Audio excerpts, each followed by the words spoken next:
Good afternoon. This is Gloria Nelson with the TUG organization, and it's our pleasure this afternoon to welcome everyone to our TUG panel discussion under TUG Connects 365 on COVID-19 Roundtable. So today we have with us Della Kofelt, Rodney Williams, and Gord Krober, who really need no introduction because each are a vibrant contributing part of our community.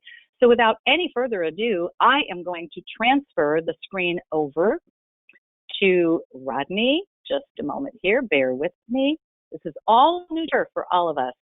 So Rodney, I'm making you the presenter. If you want to go ahead and share your screen from the first slide deck, I will let you know just as soon as it appears. There you go. Take it away. All right, so you can see my screen. We're good to go? We are good to go. Okay, well, welcome everybody. Thanks for joining us. As Gloria said, my name is Rodney Williams. I'm the Executive Vice President for Graphic Solutions Group and also a TUG board member. And I'm glad that you all joined us today. And I hope that the information that we're going to present, you will find beneficial. So the purpose of this presentation is to provide information and steps that every business should be taking to minimize chances for a COVID-19 outbreak and to continue safe operations. And before I dive into the content, I'd like to ask Gloria to launch the poll. I'd like to kind of get a feel for how many of you have a written plan in place currently. So while Gloria launches that, a couple little caveats to my presentation. I want to make sure that you guys know that this presentation does not constitute legal advice. And I highly recommend that you check with the CDC or your local government entities for specific regulations pertaining to your business. As always, it's the responsibility of the employer to provide a safe environment for our employees, and COVID-19 is no different. Failing to follow recommended safety protocols could increase the likelihood of an outbreak and could, quite frankly, leave your company liable should you suffer an outbreak or, worst case, a fatality. And implementing these safety protocols is the best prevention for both. Do we have so we have our poll open, Gloria? Do we? Yes, we had a 50% ratio of response, and out of that 50% of respondents, 80% have said that yes, that they do have a prepared prevention and response plan in place, and 20% indicated they did not. Okay, perfect. So so some of this may be redundant for some of you who have a plan in place, but we'll go ahead and go through this. I assume most of us on this call, like GSG, were determined to be an essential business from day one, but we were immediately required to develop and implement this COVID-19 preparedness and response plan. And this is a written document that's been shared with every employee in our company and is readily available at all of our locations. If you don't have a plan, the plan that you develop should be very specific to your place of business. And while I don't have time today to go through the plan in detail, I do want to cover the major components of the plan. The first of which is the responsibility of the managers and supervisors. And first and foremost, they need to know the plan intimately. Oftentimes, they are the first line of defense for employee questions. They also need to set the example by following the plan and ensure employee compliance at all times. We operate in 9 different locations, and some of our locations, specifically Dallas and Austin, were more strict week by week as we went through these changing regulations. And they actually required a designated safety monitor and vice safety monitor per location. So we've implemented that everywhere. They were very specific in that the safety monitor needed to be a salaried employee and the vice safety monitor needed to be a senior hourly employee. And these people were charged with making sure that there was adherence to the plan. We also detailed responsibilities of employees, which first and foremost was to know the symptoms of COVID-19 and certainly not to come to work if they were sick. There are also recommendations in there to practice healthy habits. We eliminated, obviously, handshaking, implemented social distancing policies, and increased the frequency of hand washing and educating them about washing their hands for at least 20 seconds. Another section was branch protective measures, and they were specific things that we implemented in our facilities to minimize any chance of a COVID-19 spread. Immediately, all non-essential personnel were prohibited from entry into our facilities. Our city sales and walk-in locations were closed to outside traffic. And we also stopped the physical transfer of money. So we stopped temporarily accepting CODs and all payments had to be processed in advance. Those that were picking up orders basically phoned in their order ahead of time, paid in advance, and then told us when they were going to show up to pick up their order. And we met them curbside, similar to what a lot of the restaurants are doing. We implemented work from home policies to make sure that anybody that could work from home was working from home, and masks are mandated in every public work area. Our common areas, water cooler areas and typically areas where people congregate, were closed, and where we couldn't do that, such as the lunchroom, we did implement social distancing. We removed certain chairs from tables so everybody was 6 feet apart, and we staggered breaks in the break room. We also found that we removed our time clocks because they were touchscreen time clocks, and we didn't want that to be a common touch point for contamination. And then, of course, one of the major requirements that everybody's having to do now is implement employee screening. So we have a daily COVID-19 survey that's distributed. We have temperature checks that are mandated at home and before the employee enters the building at the office. I've enclosed a sample. Yes, sir. I'm not seeing your screen. Uh-oh. I don't know what happened there. Okay, there it is. Thank you. Back. Okay. I don't know what happened there, guys. I apologize. So this is an example of the COVID-19 survey that's distributed every morning at GSG. We distribute this via our Paylocity app. Initially, we were distributing it via email, but basically every person that's either entering a GSG facility or an employer in a customer location has to fill out this survey and answer no to all of the 7 survey questions. Any yes response obviously mandates that they report home immediately and notify their supervisor, and then we start following the other protocols that are put in place. We have field service techs that were still, even through the COVID-19, under limited search situations, still working on equipment, and we also have delivery drivers who are delivering. So we developed very specific protocols for our employees that were entering customer job sites. Those include the wearing of gloves and masks, as well as enhanced sanitation procedures.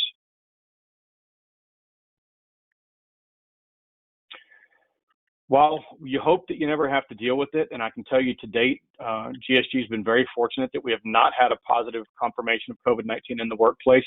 The prevention plan does require you to have a protocol in place for a job site exposure. At its very basic, obviously those employees who exhibit COVID-19 symptoms need to be isolated and sent home immediately. And then there are some specific sanitation requirements around their workspace. There are notification requirements, and while you have to be very careful about HIPAA, we do want to make sure that if anything happens, that we notify anyone if they were in close contact with someone that's being diagnosed with COVID-19 or COVID-19 symptoms, and send those people home as well. And there are specific regulations regarding informing employees and the duration of time that you have to notify those, and there's a link to public health recommendations for communicating those things as well. So after, and again, hopefully you don't have to deal with this, but after you have somebody who's diagnosed with COVID-19, or somebody goes home from having symptoms with COVID-19, we did have some people who left that exhibited symptoms. Fortunately, everybody tested negative, but there are 2 basically return to work strategies. One of which is a symptom-based strategy, which you have to be symptom-free for at least 3 days without any aid of fever-reducing medications, or at least 10 days since the symptoms first appeared. And then the second strategy that's CDC approved is a test-based approach. And the delta of this effectively is that you have to have 2 negative COVID-19 tests within a greater than a 24-hour period.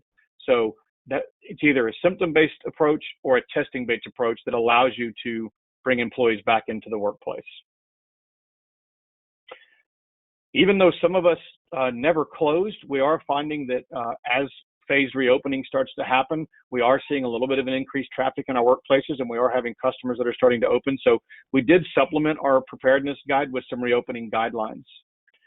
I took this directly from the CDC website, but as with the COVID-19 preparedness plan, the very first step recommended by the CDC in the reopening is to develop a written plan. And again, I think it's very important that you have a written plan, that you implement that plan. And certainly number 3, maintain and revise, has been a critical component, because as we've seen, these regulations have changed a lot throughout this whole COVID-19 experience. So reopening guidelines in our facilities, we implemented enhanced hygiene and sanitation for all employees, as well as continued to maintain face coverings be worn at all times. We also implemented enhanced cleaning and sanitation in all common areas, including appliances. And we developed a cleaning log to make sure that all these common areas were being cleaned with a regular frequency.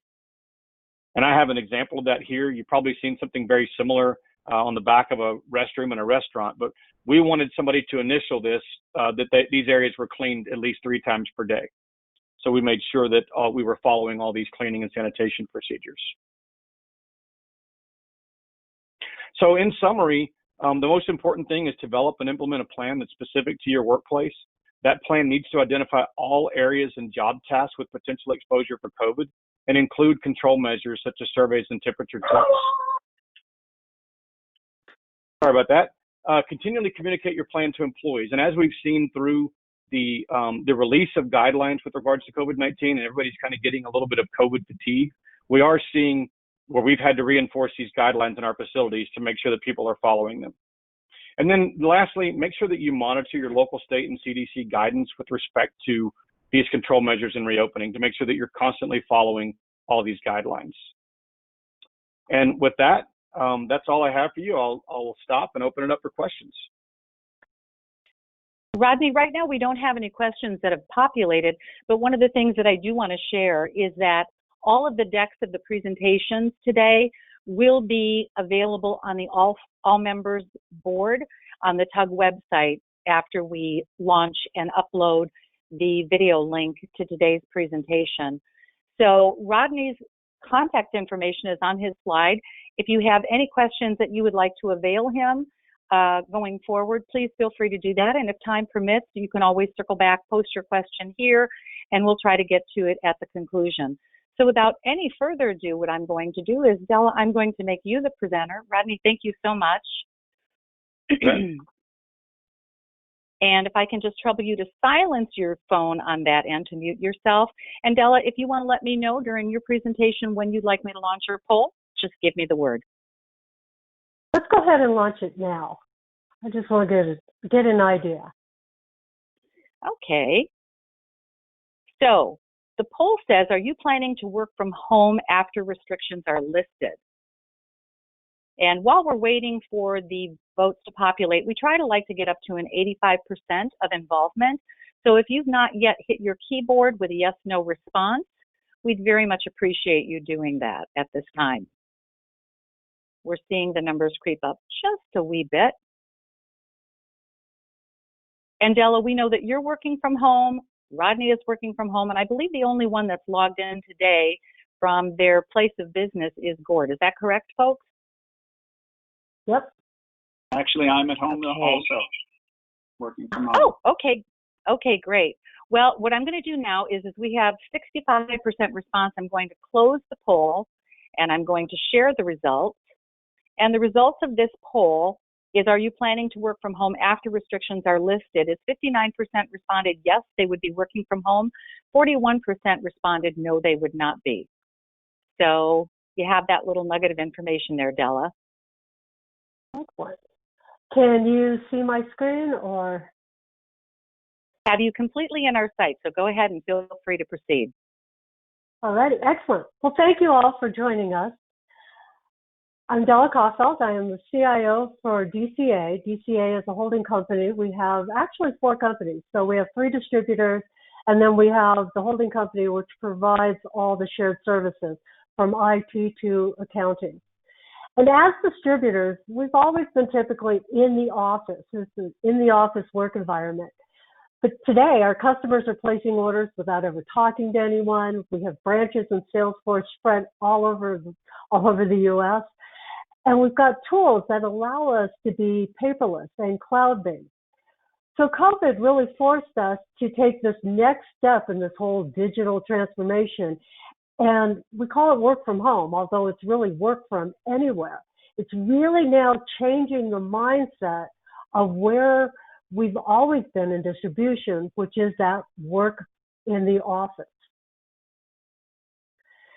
When the shelter-at-home order first came down, we were mostly ready on the IT side, equipment-wise. We had quite a bit of everything in place. But when we talked with our partner companies, we really wanted to focus around the management side. That's where their questions were. You know, it's one thing for a manager to have everybody in the office and kind of see what they're doing. And it's another thing to have them all remote. So we really had questions of, how am I going to know what they're doing? How do I get how do I make sure they're responsive? How do I keep in touch with them? What do we need to do? So these are answers, these are questions that we were looking for our technology really to kind of focus on those answers. On the IT side, we had three real initial challenges. We had the question of how do we provide support in a home office environment? And if the employee continues to work from home, what support do we provide them after the pandemic is over? We had to draw some really distinct lines. For example, we don't support home networks. And if there's equipment issues, do we go to their home or do we have them bring those into the company office? On the security side, we utilized SSL VPNs. We had to increase our licenses, but we had been using this as a way of working for people that work from home normally or work on the road. COVID introduced a slew of spam and malicious emails. And so we've been re-educating people on don't open that email. If you don't recognize it, don't open it. And other security issues. Isolation was also an issue that we found that we were addressing. We addressed this mostly with technical ways of instant meeting, instant chatting. There was that feeling of isolation when you're kind of asking yourself, is there anybody else out there? Anybody else, who do I talk to? Feeling cut off. And so we found that by introducing a way of chatting all the time, that feeling of isolation really decreased. The reality in life is it's never really going to be the same. So our norm is really not normal. It's a new norm. We're going to be seeing more work from home. And as the poll has shown us, we've got about 50% of people saying, yeah, I'm probably going to be working from home after all of this. But the work from home doesn't have to be 100%. So in working with the companies, what they're going to be doing is more of a rotating work from home. So they're going to rotate hours of people coming in and then those people working from home, kind of what we call our part-time work from home. So it does mean that those loaner laptops that we just kind of threw out there are really going to have to become permanent, which means we're going to be replacing those desktops. We're going to add additional monitors. As people work from home, they find that they need all the monitors that they had in the normal office. They're going to have those at home. We're going to keep most all the licenses for the SSL VPN. Every application that we're looking at now, anything that we move to has to be cloud-based. I cannot have this residing on servers or on desktops. And we're looking at how do we get more paperless.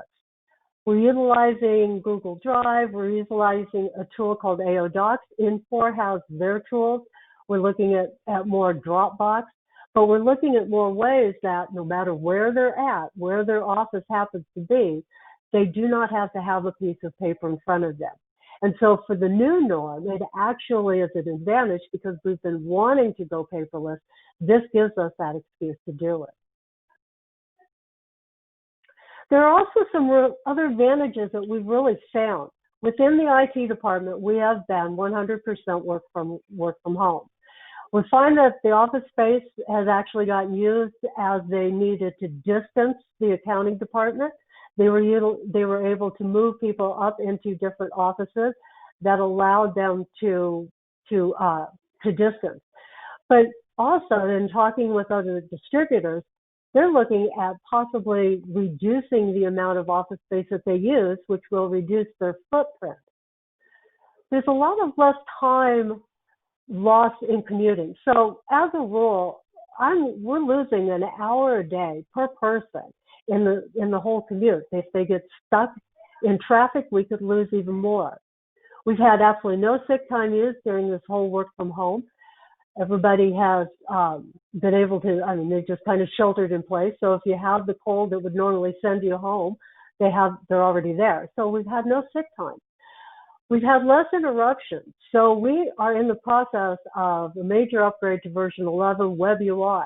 That's a lot of heads down, real focused on learning new applications, learning Mingle, learning the Infor OS system. And we've been able to really make great strides with that. because there's less interruptions. That person that just stops at your door and says, "Hey, what are you doing?" I'm busy. And for the department, we've really had a lot of the happier employees. Now, I've worked from home for 10 plus years, so longer than I care to mention. And so from experience, I just kind of help the guys understand how it is to work from home. There's a couple of things that you always want to look out for. One, working from home means you work more hours. So you want to be careful not to let yourself get burned out. And so what I do is I say, you work the same schedule that you normally would work when you're in the office. You take your lunch break. Always work that schedule. It will help keep you from getting burned out. Staying in touch, that was a key piece, and that's always a key piece in any work from home environment. And so here's just a sample of some of the tools that we have. There's a couple of them that we use. We use Hangouts all the time. That's our chat tool. We also use Hangouts for meetings. Google has really kind of relabeled it, and it's now Google Meets.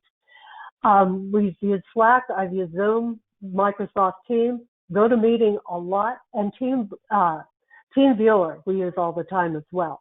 But here's just a couple of ideas of some of those tools that are available to help you keep in touch.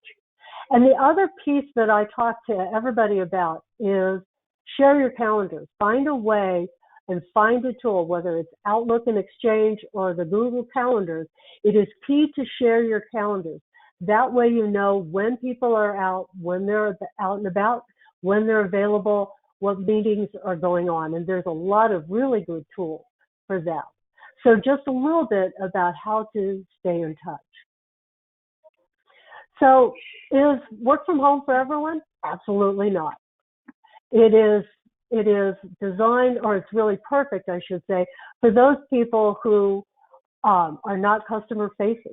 So the inside sales reps, maybe your outside sales reps, maybe part-time. So it may be that work from home isn't 100% for everybody, but maybe part-time work from home is available. So I know this was really quick. There's a lot of good tools and a lot of good information.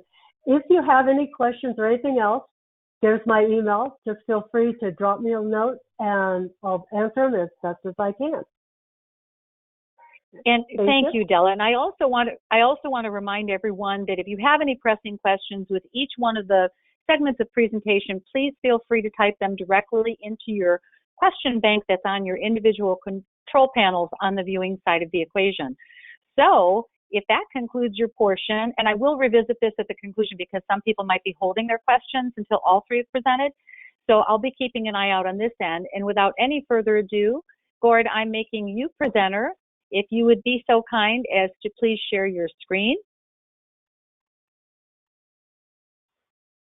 And we are on your first slide. Go ahead and take it away. Thank you.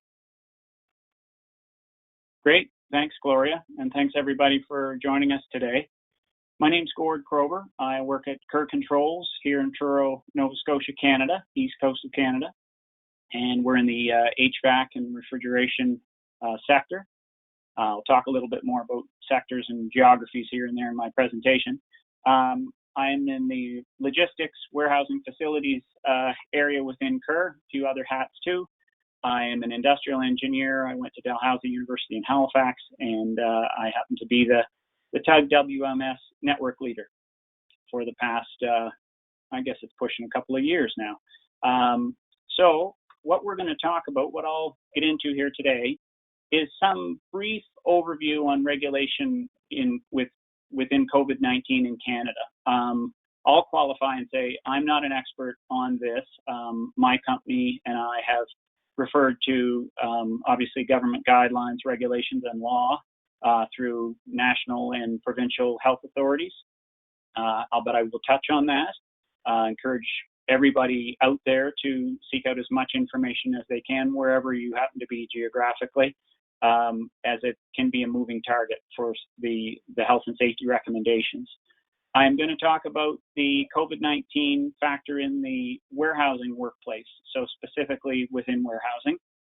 you can't drive a forklift from your basement office. Even Della can't figure that out for working from home.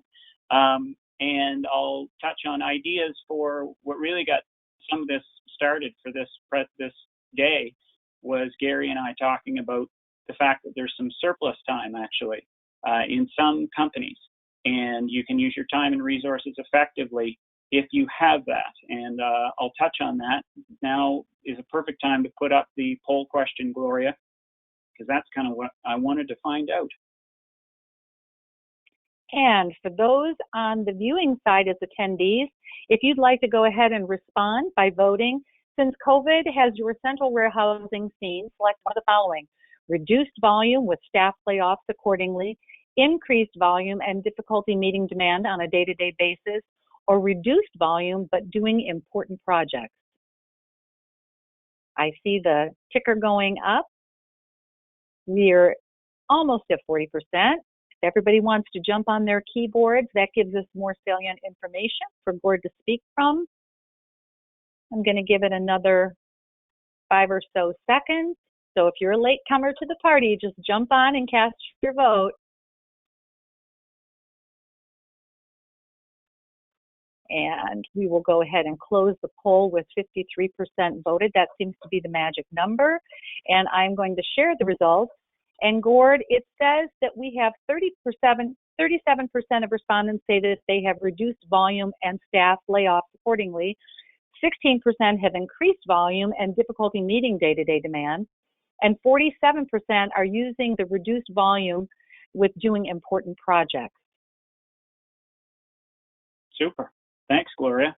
So that's You're welcome. Really interesting, I think. There are a variety of experiences that have happened due to this pandemic in your geography, in your sector, in my own, in the HVAC, refrigeration, wholesale distribution.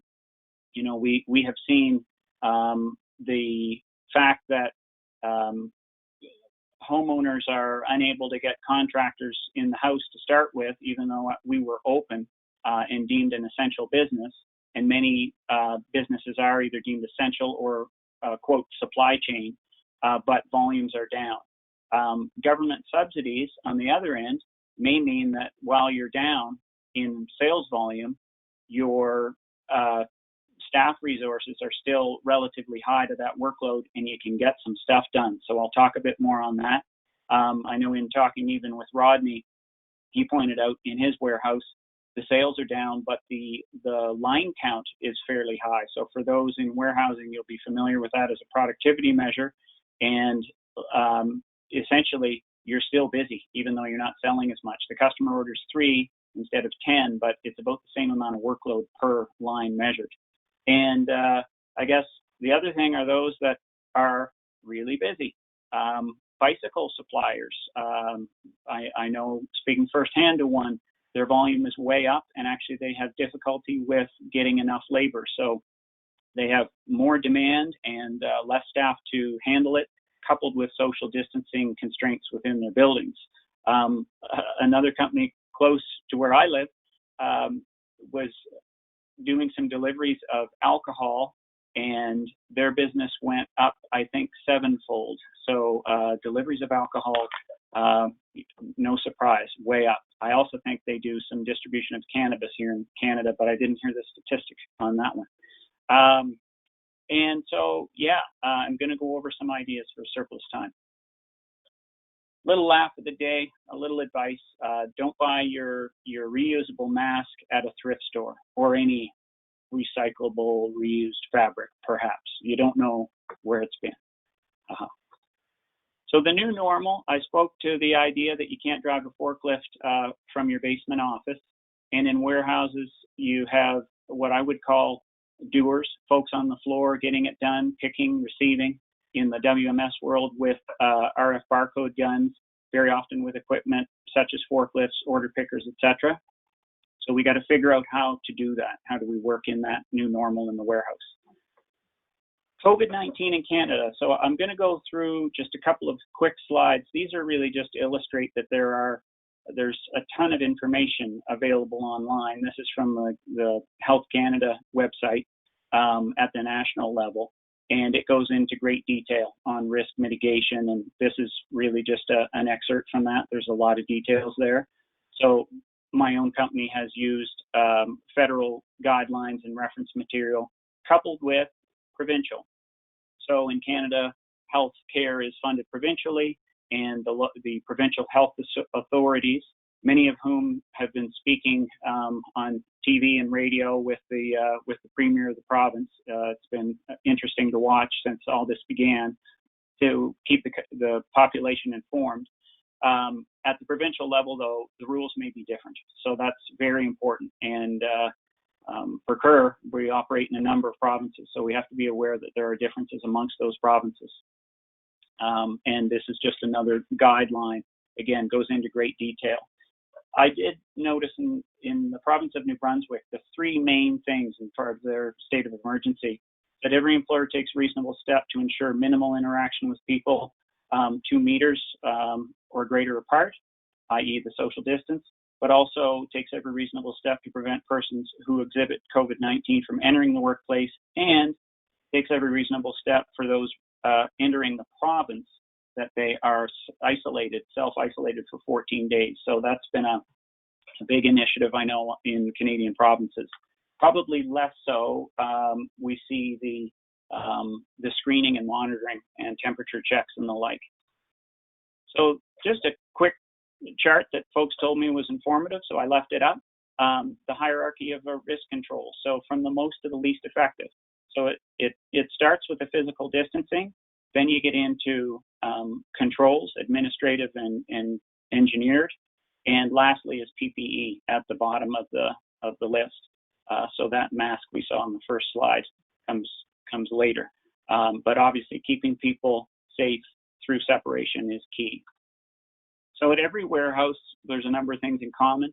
The health guidelines, as I mentioned, change over time. So it's important to keep your staff informed. Weekly calls, great idea with managers, ensure it gets rolled out through your organization. It is a moving target. Communicate and involve that staff. I have found that there are three kinds of people in this pandemic. Those that are extremely safety focused, perhaps a little too much so, overboard. Those in the middle that will say use good common sense, follow guidelines, etc. And some cowboys and cowgirls out on the other end that will be difficult by times, challenge rules, make it tough for managers and supervisors, even people outside your company, long-haul truck drivers, for example, or maybe your least favorite customer in that case that barges into your space. And everyone must prepare for an exposure. So Rodney spoke about operational plans. My company has created one as well, taking model from the provincial guidelines, but it's serving us well. So I get into a few slides here now where I'll just show how it is out there on the floor. So this is taken from my own company. We have deep reach forklifts in operation, order pickers where the operator rides vertically on the equipment and can access high points harnessed safely, of course, and one of our staff picking solo. So the equipment's pretty easy, but what if someone wants to come down that aisle and pick something and someone's in their way? That's when you get into the supervisory element of social distancing. And I'd like to think that our team of 10 at the Kerr Distribution Center has been really gelled well that way. But there's times when you can't separate. There's times when lifting has to occur, heavy boxes, can't do it by yourself. So the PPE comes into play in these cases. And here's a tractor trailer that if unloaded, we get containers shipped from overseas that are not palletized, and we have no choice but to have two people in close proximity working, so PPE is required. I just mentioned cleaning and disinfection. Rodney put up the same approach that we've done at Kerr, which is a checklist format, so folks can know that or supervisors can check and see that the cleaning is getting done. It's important that people know what they're doing and use the right products. So I'd encourage everybody to seek out professional assistance on that. It was pointed out to me that one consultant has been in some warehouses with masks worn wrong cleaning products, wrong things getting cleaned. Hygiene. If you remember this old movie, Macaulay Culkin had a shave when the folks were in Europe, and he's very clean, but of course we all know not to touch our faces in COVID-19, and everybody should have the hand washing posters up and really encourage good hand washing. Bad hand washing, I'm told, is hardly worth bothering, while good can be very effective. Access. So access in and out of your warehouse. Most distribution warehouses have it relatively easy. We can keep just the core group in the area. If there are customer pickups, they can be dropped at a convenient location and all the contactless transactions can take place. This picture on the right is not my company. This is a local craft brewery that decided at their point of sale to put the plexiglass partition on top of 8 packs of beer. But I guess it works okay. But I thought it was amusing, and the guy said I could take the picture. So innovative solutions to all of this. Call it a mini pivot. I mean, companies are pivoting, some bigger than others, to reinvent themselves amidst, disruptive technologies or what COVID is doing to them. But within a warehouse, it's more things that may not be apparent, but most companies, I think, arrive at them through organic means. But here's a quick list. So stagger your shifts. If you can't do it in your normal shift in too tight quarters, or you want to protect against an outbreak is the other thing. If you have staggered shifts, then you can know that there hasn't been, the epidemiology is not crossed over to the other shift. Single person equipment, and when possible, and good hygiene and cleaning when needed. Material handling equipment changes, and change layouts within the building. And on the material handling side, we're actually looking at some conveyor equipment right now that will likely make the workplace safer for sure, maybe more efficient, and by safety I mean outside COVID-19, but actually safer to keep people away from some heavy equipment. So you can kill 2 birds with 1 stone. I mentioned customer pickup points and electronic ordering and contactless transactions, alternative PODs. No one's signing anything anymore. It's not needed. And there's some really cool stuff happening out there by folks smarter than me with new technology brought to the table to make it basically easier for the customer to do business with your company and do it safely. So over to the side of it where you've got this time and resources, and we had 47%, that's pretty cool, of the folks on the call have extra resources. I know some other war stories out there. I have heard where businesses have been fairly steady and they've lost people to government subsidies who don't want to come back to work because they're doing okay on the dole. That can be a challenge, but if you've got a good team and you've got folks that are otherwise sweeping, let's put them to a better purpose. So this priority matrix here on the right is just a technique that I've used in the past, where you look at the things that are easy and difficult, or low capital, high capital, and then minor and major benefit. So ideally, it's stuff you can get big benefit for without spending a whole lot of dough, especially if there's austerity coupled with the uncertainty of where the economy is. I have heard that there are companies being leaders, I guess, and leaping ahead while they figure their competition isn't. So that may put them ahead when things return to normal. So that's another thing that's going on. So what can you do? Well, start with the spring cleaning, but why not take it to a formal 5S program? 5S within the umbrella of lean warehousing and continuous improvement methodologies is it's a long-term strategy of getting, I won't get into the details of 5S, but Google it. There's some really cool YouTubes on this topic, but you can essentially make your workplace a whole lot more efficient, tidy, and effective now and into the future. Product slotting and re-racking. Sure, we can re-rack the warehouse and set up items to be in a better location.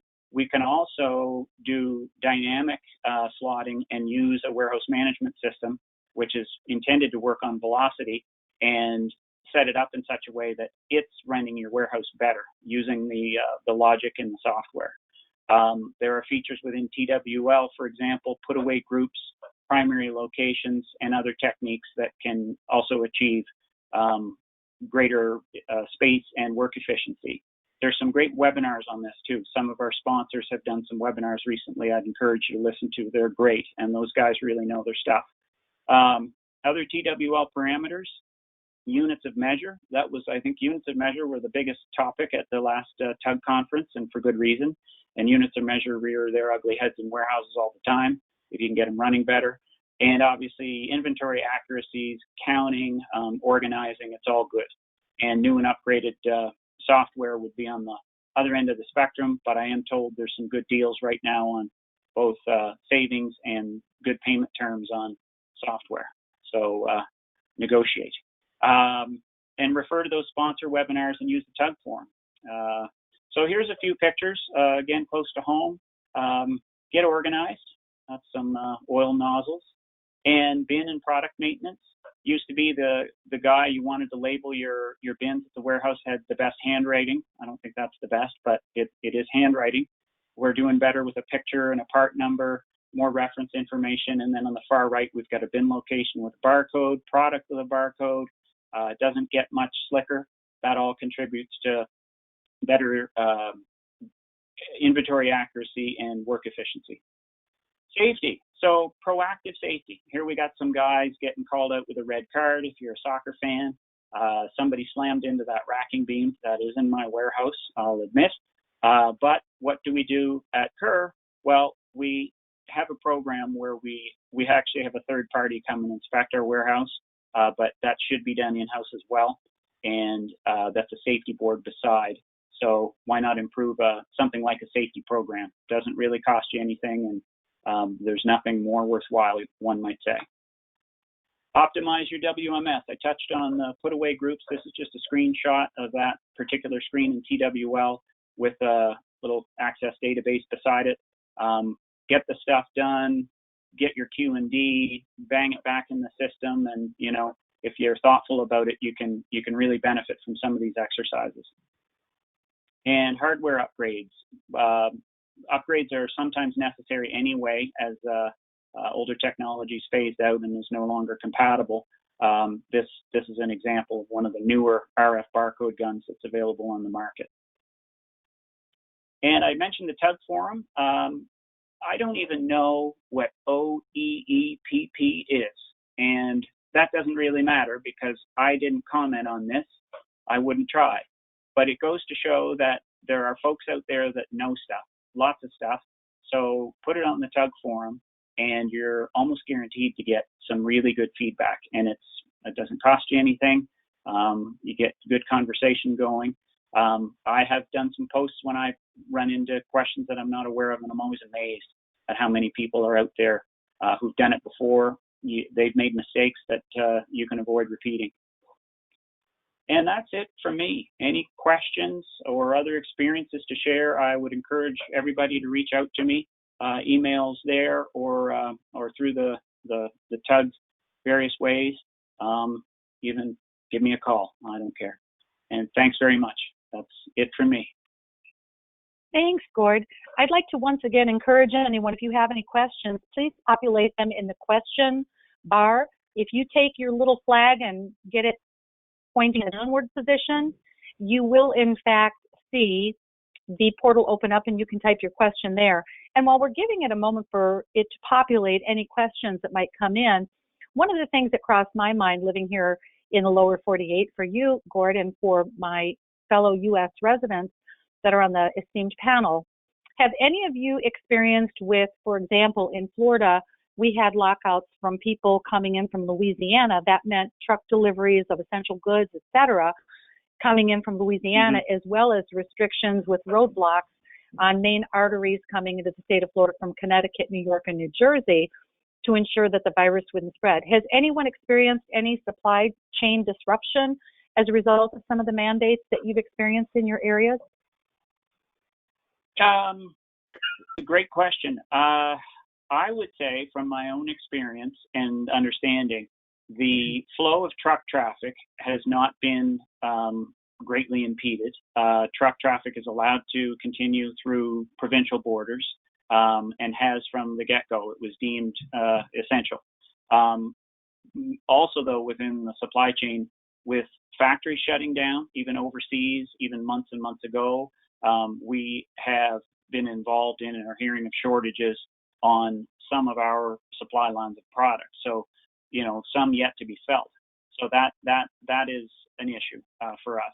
But individuals currently cannot leave provinces without doing isolation, and with good reason. There was a recent case, the province of New Brunswick, which was the envy of Canada, had a case of someone returning to the province that did not self-isolate. They infected a number of people, and it can all be traced back to that one person. So that's been a key thing, I think, in Canada, is the movement of people. It feels a little tough when folks can't visit family, and you hear some rough stories out there, but it is for the right reason. So that helps answer that question. Yeah. Any other challenges, Yeah, we've not had Rodney? We've not had any supply chain issues. We did discontinue deliveries to New Orleans in particular for a while out of our Baton Rouge location, just because it had been kind of deemed a hot spot. So we discontinued operations there for the safety of our employees, but we've resumed that now. Interesting. And Della, how about you? Anything in terms of your company experience? We haven't really had any supply chain interruptions. We've had manufacturers that are shutting down, and that's been the biggest problem. We had to, do some bulk buys before they did a shutdown. The good thing was they notified us. They let us know ahead of time, we're going to be closing the plant, we're going to be reducing production. So we at least were able to prepare ahead of time. That's great. I mean, that's a great partnership in terms of those suppliers that you have that are giving you that heads up notice instead of saying, sorry, we can't do anything, we're out of goods, and we have no time frame in terms of knowing when we can get them to you. I think you've all done such an exceptional job. We haven't seen any questions populate in the bank, which is very atypical. So thank you for answering the couple of questions that I threw out there. And I would like to remind everyone that's still on and viewing is that the decks that each one of our presenters today has shared with you will be available and uploaded.